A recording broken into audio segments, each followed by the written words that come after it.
그래서 저는 개인적으로 어쩌면 김민규 선수가 어쩌면 막을 수 있지 않았을까라는 생각을 제일 먼저 했습니다. 반갑습니다. 골키퍼의 모든 걸 살려주는 주경우입니다.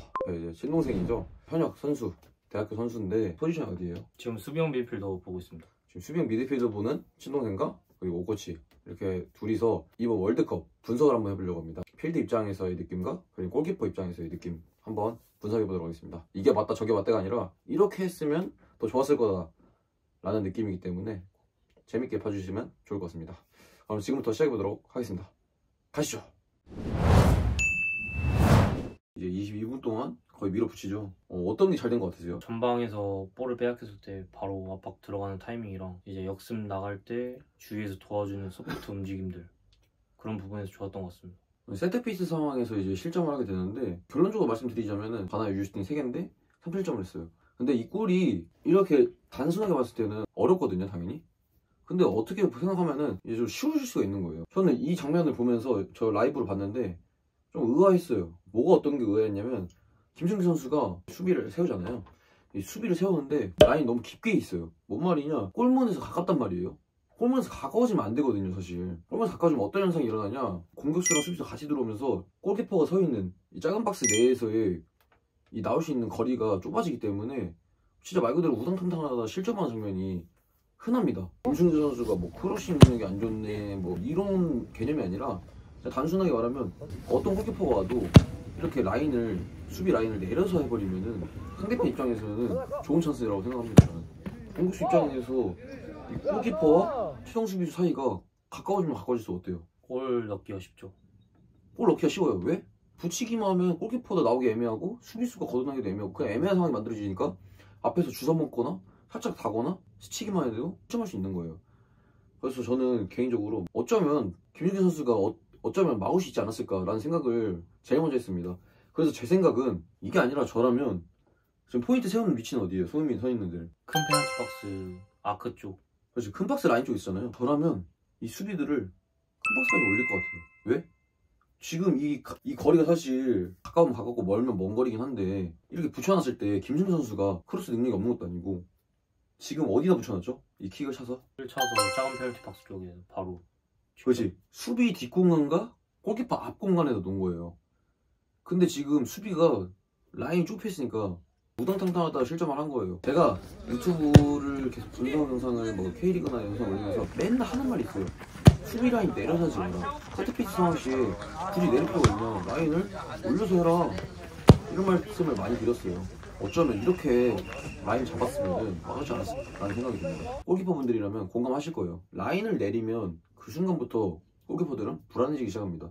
그래서 결론을 정리해드리려면, 첫 번째 골은 수비 라인을 세울 때 큰 박스까지 올려서 이 선수들을 올려서 수비를 시켰다면 지금 같은 볼을 쉽게 김승현 선수가 처리하지 않을 수 있을까 라는 생각이 듭니다. 수비 입장에서 어때요? 근데 저희도 쓸 때 항상 올려서 서가지고 인플레이 상황에서 가나 선수가 올리면서 거의 뭐 스치듯이 헤딩으로 실점을 하는 장면이 나오잖아요. 저는 개인적으로 이 골에 대해서도 첫 번째랑 비슷한 생각이에요. 공격수도 해보셨잖아요, 고등학교 때. 공격수 입장에서 어떤 라인이 제일 부담스러우세요? 올렸다 내렸다 자주 하는 라인이 힘듭니다. 골 자체는 어쩔 수가 없는 거예요. 앞에서 때리는데, 앞에서 구절 주고 이렇게 만드는데 그 어떤 골키퍼가 반응을 해요. 김승수 선수가 잘못됐다는 게 아니라 수비 조율 부분에서 아쉽다는 거죠. 지금도 라인을 굳이 내려서 쳐져서 해야 될 필요가 있나. 센터포드를 좀 어렵게 좀 만들어야 되는데 지금은 내려서 해버리니까 얘네 입장에서는 그냥 부셔주면 들어가면 되니까 아쉬웠던 거예요. 네. 이게 김승현 선수가 뒤에서 다 보고 있죠. 이 공격수 전개 흐름이나 수비 조율 흐름이. 보니까 손짓도 하시더라고요. 이렇게 아마 올리려고 한 건가? 라인을? 아마도 올리라고 한 것 같습니다. 이렇게 공을 잡고 뒤로 내주잖아. 패스를. 그리고 얘가 바로 논스톱 올린 것도 아니고 잡고 올린 상태인데, 뒤로 내줬을 때 라인을 좀 올렸어야 되는데. 그치. 이게 백패스로 뒤를 내줬을 때 라인을 두 발 정도만 올렸어도 이 크로스가 날카롭지 않았다는 거지. 그냥 실점을 하지 않았을 수도 있는 장면을 수비 라인이 내렸기 때문에 어려웠던 거지, 상황이. 사이드 윙이 잡았을 때 그 라인까지는 괜찮았는데 이제 다시 백패스로 뒤로 볼을 줬을 때 그때 라인을 좀 더 올렸어야 되는데 거기서 올리지 않고 내려가지고 실점을 했던 것 같아요. 저라면 이 내리지 말고 백패스 줬을 때 오히려 두 발 정도 나가서 좀 거리를 올려서 했다라면 가나 선수가 업사이드에 걸릴 수도 있는 상황이고, 반대로 업사이드에 안 걸리더라도 라인을 올렸기 때문에 김승규 선수가 이 크로스를 나와서 처리할 수 있었다는 거예요. 처리할 수도 있을 수 있다는 거죠. 이걸 왜 못 나와서 처리를 못했을까라고 생각을 하는데 수비 라인이 너무 내려있기 때문에 못 나오는 거예요. 바보가 아닙니다.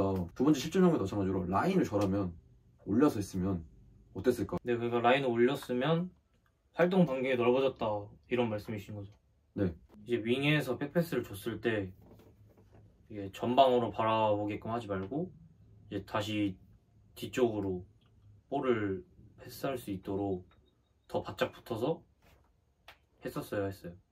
골키퍼 입장에서는 막을 수 있었지만 막을 수 없었다라고 이 첫 번째 두 번째 골을 말씀드리고 싶네요. 이제 이렇게 2대0으로 경기를 일단 전반전 마무리를 하죠. 우리가 그때 전반전만 봤을 때 뭐 어떤 게 잘했고 어떤 게 안 된 것 같으세요?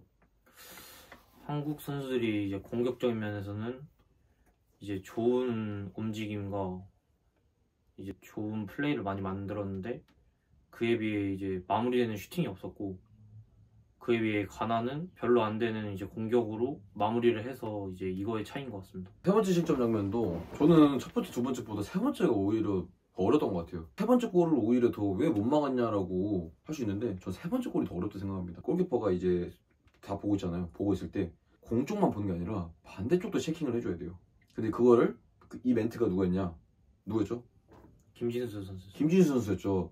지금 페널티 박스 안에 3대3으로 이제 동일한 숫자로 있는데 김진수 선수가 중앙수비한테 이제 말을 하고 자기 멘트를 좀 더 내려와서 봤으면 따라가서 뺐거나 실점을 안 하지 않았을까라고 생각합니다. 골키퍼 입장에서는 일단 김진수 선수가 시야도 가렸고 일단 라인 자체가 11m 페널티 쪽에 찼기 때문에 왼발로 정확하게 밀어 넣기 때문에 막기 좀 어려웠을 거라 저는 생각합니다. 골키퍼 입장에서 막을 수 있었으면 당연히 너무나 진짜 너무나 좋았겠지만 막기 어려운 볼이었습니다. 그래서 세 번째 장면이 멘트 잡는 부분이 좀 아쉬웠어요. 당연히 측면에서 이게 공이 사이드로 가면은 이 사람이라는 게 공을 보게 되지 이렇게 열어서 몸을 보진 않아요. 내려서 이렇게 열어서 본 사람도 있겠지만 공을 따라가게 됩니다. 닫아서. 그러면 뒤에가 안 보이죠. 뒤로 누가 들어오는지. 근데 이거를 사실 골키퍼가 보고 있기 때문에 멘트 잡으라고 말을 해줬어야 되는데 이런 부분도 사실 아쉬웠던 것 같아요. 사실 김준수 선수가 못해서 실점한 건 없다고 생각해요. 저는 다 어려운 볼이었고 3개의 슈팅이 별 5개 만점 중에 5점이라고 생각할 정도로 어려웠어요. 하지만 첫 번째, 두 번째 골 같은 경우는 수비 라인을 좀 더 올렸었으면 김승규 선수가 좀 더 처리하기 용이하지 않았을까라고 생각하고 세 번째 장면도 수비를 조율하면서 이제 반대로 공이 왔을 때 넘어왔을 때 체킹 부분에서 좀 더 의사소통이 됐더라면 막히지 않았을까. 이 선수가 바로 안 때리고 접었겠죠. 뭐 접거나 주거나 빼거나 했겠죠. 김진수 선수가 바짝 붙는데 거기서 때리는 경우는 별로 없으니까 만약 맞고 나가기 때문에. 그래서 이런 부분들이 좀 아쉬웠던 것 같습니다. 아쉬웠다. 이런 부분들만 좀 김선수 선수도 알고 있었겠지만 당연히 이런 부분들이 경기 때 좀 나왔으면은 실점을 좀 줄이지 않았을까라고 생각합니다. 그래서 오늘 영상은 이렇게 대한민국과 가나의 2차전 실점 장면만 분석해봤습니다. 저희 의견이 주관적이기 때문에 이렇게 간단하게 생각해보면 이렇게 됐으면 안 먹을 수 있겠는데? 라는 의견만 좀 담아주셨으면 좋겠습니다. 오늘 함께 분석했는데 어떠셨던 것 같아요? 그 실점 장면들을 보면서 이제 저도 많은 걸 배웠고 저희 팀도 뭐 어떻게 보완해야 될지 제가 어떻게 해야 될지 이런 것도 많이 배웠던 것 같습니다. 단순하게 골키퍼가 못해서 골을 먹었다 이렇게 끝내지 말고 이렇게 한번 실점 장면만 분석을 해서 보완점을 찾아보면은 팀적으로나 이제 훈련할 때나 좀 막 보일 거예요. 이렇게 했으면 됐겠다. 이렇게 해보자. 이렇게 해서 구상을 해서 올라가야지. 골키퍼 존나 못하네 막 이러고 와 골 뭐하냐 저는 이런 거 말을 진짜 싫어합니다. 골키퍼 인권이 너무 낮아요. 너무 이런 게 좀 저는 없어졌으면 좋겠습니다. 그래서 오늘 영상은 이렇게 분석 영상을 마무리하도록 하고 이번에 16강에 진출하게 되었는데 저 너무 축하드리고 경기 보는 내내 너무 쫄깃했습니다. 16강 브라질전 좋은 결과 얻으셔서 진짜 더 높게 올라갔으면 좋을 것 같습니다. 오코치는 모든 골키퍼들이 골키퍼를 잘하는 그날까지 구독자분들과 함께 하도록 하겠습니다. 감사합니다. 주계 거쳤습니다.